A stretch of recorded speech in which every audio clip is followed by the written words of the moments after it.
تكتاتلنا نعدم.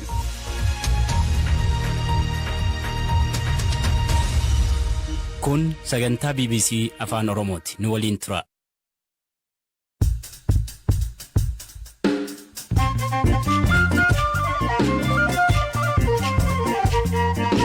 akka moltan dhaggeeffattoota keenya sagantaa raadiyoo BBC Afaan Oromoo kamisa galgalaa eegaleera kan siniif dhiyeessu ani Firaafoolii Dhugaasaadha. Sagantaa keenya har'aan marii biyyaalessaa fi marii paartiilee siyaasaa gidduutti gaggeeffamu adda addummaa maalii qaba? Mariin biyyaalessaa Itoophiyaa keessa rakkoo waan turee fi ammas waan jiruuf barbaachisaadha. Rakkoon siyaasaa jira, rakkoon hawaasummaa jira, rakkoon seenaa jira, rakkoon dinagdees jira. qajeelfama qophiilee sirna cidhaa fi awwaalcha dhorkuun Dabra Maarqositti ba'e. Hongeen Booranaa yaaddoo guddaa uumeeru haala akkamiirra jira? Amma sodaan guddaan iyyuu kaawuriiti miti kan namaati. Kanaaf mootummaa yoo jiraate xiyyeeffannoo kennee waan kan irratti hojjete horiif namillee labdan irraa hin baadhee sodaa qaba. Akkasumas odeessaalee gaggabaaboo addunyaa qixeeffannee jirra hanga xumuraatti waliin tura. Bulchiinsi magaalaa Dabra Maarqos qophiileen akka cidhaa taskaaraa fi kaan akka hin gaggeeffamneef dhorkuun qajeelfama baase. Qajeelfama muddee kanarraa eegalee hojiirra oolu kana baasuuf sababni guddaan baatiiwwan darban keessa haalli dinagdee baay'ee waan miidhameef ta'u kantiibaa ittaanaa magaalichaa Yitbaara Kaawwaqaa BBCtti himaniiru. ኢኮኖሚያችን በከፍተኛ ሁኔታ ነው የተጎዳው dinagdeen keessa guddaa miidhameera lammiileen keenya hedduun wareegamaniiru isa qofa miti waraanichi ammayyuu hin dhaabbanne waraan ammoo dinagdeen ala injifachuu waan hin danda'amneef bulchiinsa naannichaa fi Goojjam Bahaa irraa sochiileen hawaasummaa akkanaa dinagdee irratti dhiibbaa uumuu waan hin qabneef cidhi hin dhorkamne garuu qophiileen cidhaa fi awwaalchaa irra darbaa guddinaan qophaa'an yoo hir'atan gaariidha yaada jedhutu jira yaadni kun gaarummaaf kan yaadamedha yoo baasii sanaan namoota miidhaman gargaaruullee hin dandeenye ta'e dinagdee miidhuu haadhiisnu jechuun mana isa tokko keessa gaddaa fi gadadoo isa kan tokko keessa ammoo cidha ta'ee waliin deemuun hin danda'amu dhugaa dubbachuuf qajeelfama kanarratti abbootii amantaa fi hooggantoota gandaa waliin ta'uun mariin kan itti fufu ta'a namni isa dhugaa jiru yoo itti himne nu hubata jennee waan yaannuuf yoo qajeelfama kana cabsite akkanaan si adamna si hiina yookaan hiina hin jennu. ይሄን ቀጣሃለን እናርፋለን ፈታሃለን አንለውም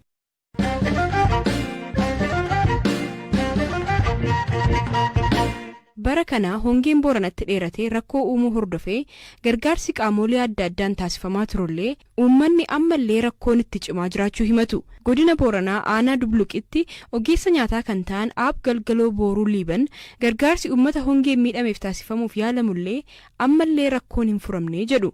Gargaarsi amma tokko rakkoo furee jira. Rakkoon ammaataadha garuu gargaarsi midhaan nyaataatiin haalitti gaddeeggarama jiranii jiru garuu wantichi dandeettee nama waan uummata cufa bira dhaqqabu waan hin dandeenyeef yaa'u fufiinsi dhibiin hin jiru. Amma waliin dhaqqabu baay'inni nami jiruutiif dhiyeessiin jirtu waan waliin simnee fi hallattuma gargaraatiin barbaadatee hoyyuu argatee hin jedhaalii uummati ittiin bitatiin jira. Kanaafuu ammanti jira uumaatuun taanee eeguun alatti oba wanni uummata hatolchuu danda'anii jiru garuu uummataatiin jechuudha. Jiraataan aanaa Areeroo Aab Bukkee Kuraa gargaarsa rakkoo jalaa nu damdamachiise inumaatu hin argine jechuun ammallee rakkoo hamtuun akka jiru ibsaniiru. Amma yaaddoon inni guddaa kan horiiyyuu osoo hin taane kan namaadhaas jedhu. Lakki wanti gargaarsa tokkoyyuu hin jiru.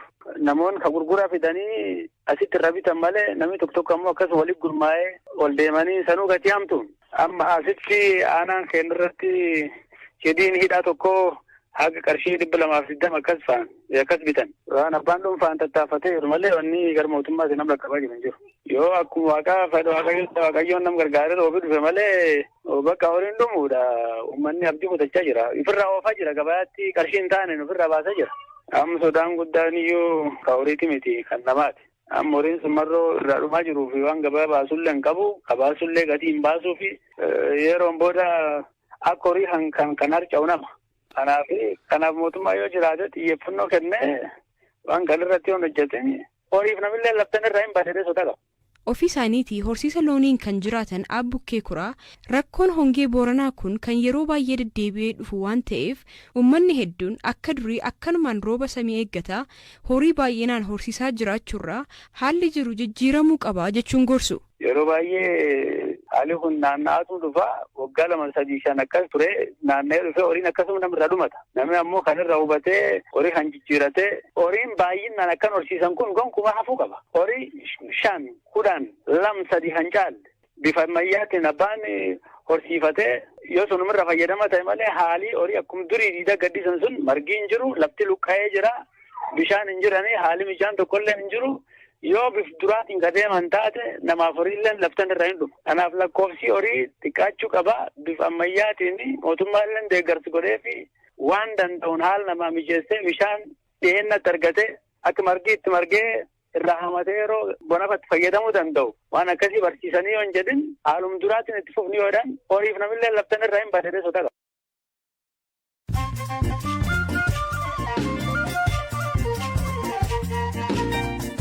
Dhaggeeffattoota keenya amma odeessaalee gaggabaaboon isin biraan ga'a. Daandiin qilleensaa Itoophiyaa balalii gara Laalibalaatti taasisuu deebi'ee eegaluu hime. Laalibalaan humnoota TPLF'n yeroo qabamteetti balaliin addaan citee kan ture yoo ta'u, humnoonni mootummaa Itoophiyaa dhiyeenya magaalicha erga finciltoota TPLF jalaa bilisa baasanii as daandiin qilleensaa Itoophiyaas imaltoota deddeebisuu akka jalqabe hime. Ministeerri maallaqaa sababa waraana kaaba Itoophiyaatti gaggeeffameen baasiin dabalataa waan isa barbaachiseef baajata dabalataa birrii biiliyoona 122 ta'u akka ramadamuuf mana maree ministeerotaa gaafate.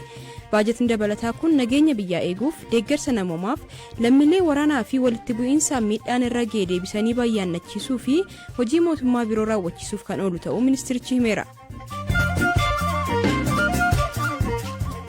Pireezidaantiin Ameerikaa Joo Baayiden muddama Yuukireenii wal qabatee jiru hir'isuuf yeroo lammataatiif pireezidaantii Raashiyaa Vilaadimiir Puutiin waliin marii taasisuuf jiru.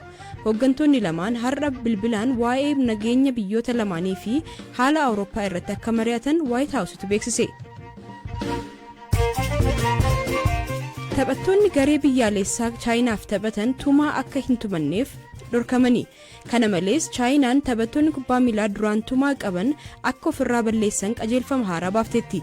Tarkaanfichis fakkeenyummaa gaarii hawaasa keessatti uumuuf gargaara jetti Chaayinaan. Dabalataan Chaayinaan yakkamtoota qaaneessuuf jecha uummata fuulduratti adabbii raawwachuu eegalteetti. Kanaanis kibba Chaayinaatti poolisiin namoota balleessaa raawwataniiru jechuun shakkii 4 balleessaan isaanii itti himamaa uummata keessa akka deeman taasiseera. Oduun har'aaf qabadhe kanuma.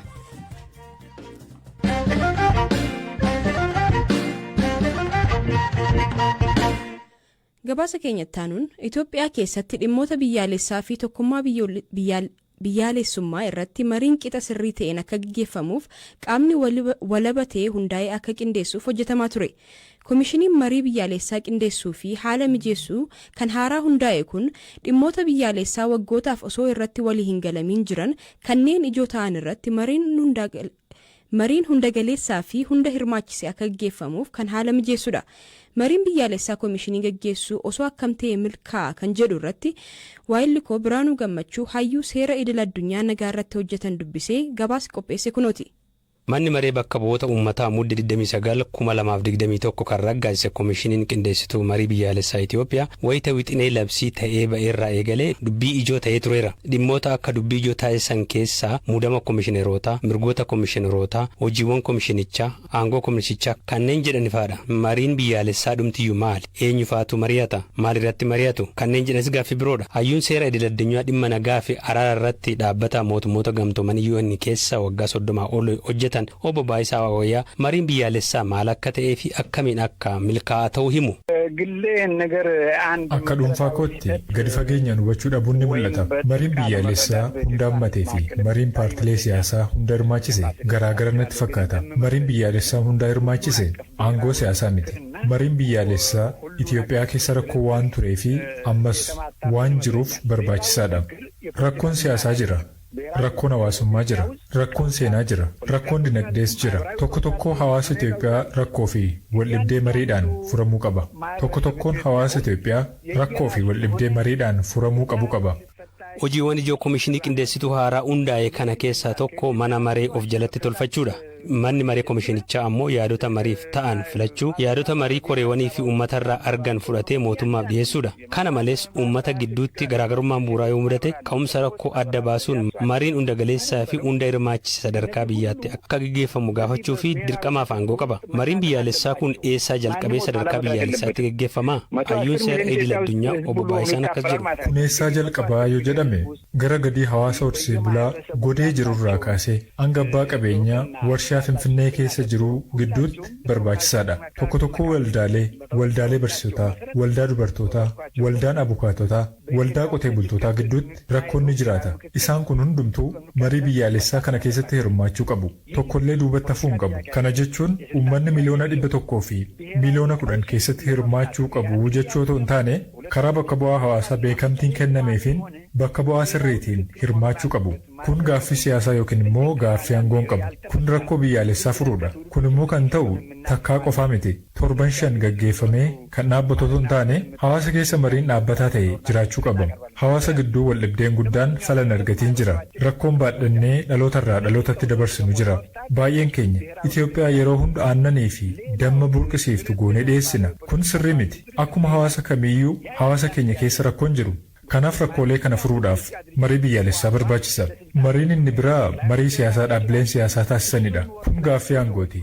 Paartiin siyaasaa kamiyyuu yeroo hundeeffamu aangoodhaaf hojjeta. Gareewwan aangoo qabachuudhaaf gurmaan marii keessatti hirmaachuun dirqama. Marii keessatti hin hirmaachiftu taanaan wal dhibdeen ni uumama. Gaaffii siyaasaa hanga ta'etti aangoodhaaf hin qabsaa jedhee akka paartii siyaasaatti ijaaramee boordii filannoo biyyaalessaatti beekamus beekamuu baatus akka kiyyatti hundumtuu hirmaachuu qaba. Sababni isaa immoo qaama mufachiiftee qabattee mariin taasisa jechuun hin danda'amu. Dhaabbileen akka heera mootummaatti paarlaamaatti dhiyaatanii shororkeessaadha jedhamanis heera mootummaatiin hiikamuu qaba. Kanaaf wantoota lamaan kana adda baasuu qabna. Marii biyyaalessaa fi marii paartilee aangoodhaaf taasisan adda addadha.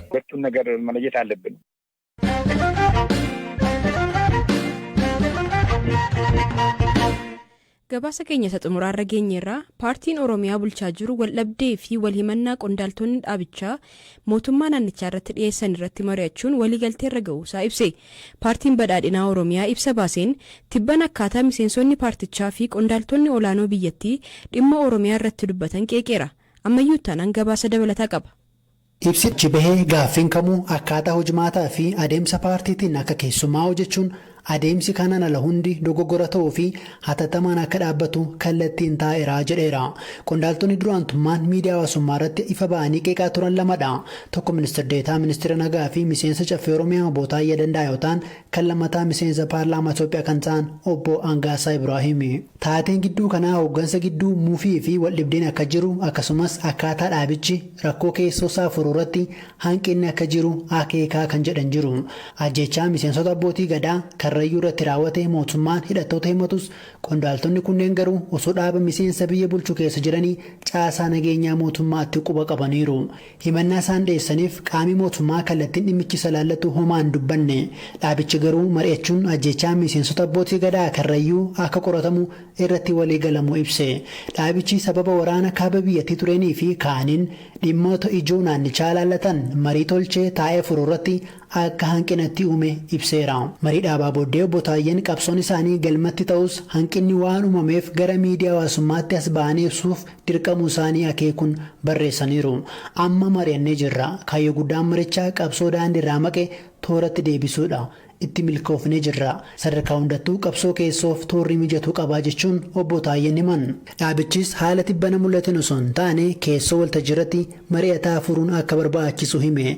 Rakkoo nageenya Oromiyaa keessa jiru wal qabsiiseenis hidhattoota waraana bilisummaa Oromoo kan mootummaan ABO shanee jedhee waamu irratti tarkaanfii fudhachuun akka itti fufu hime.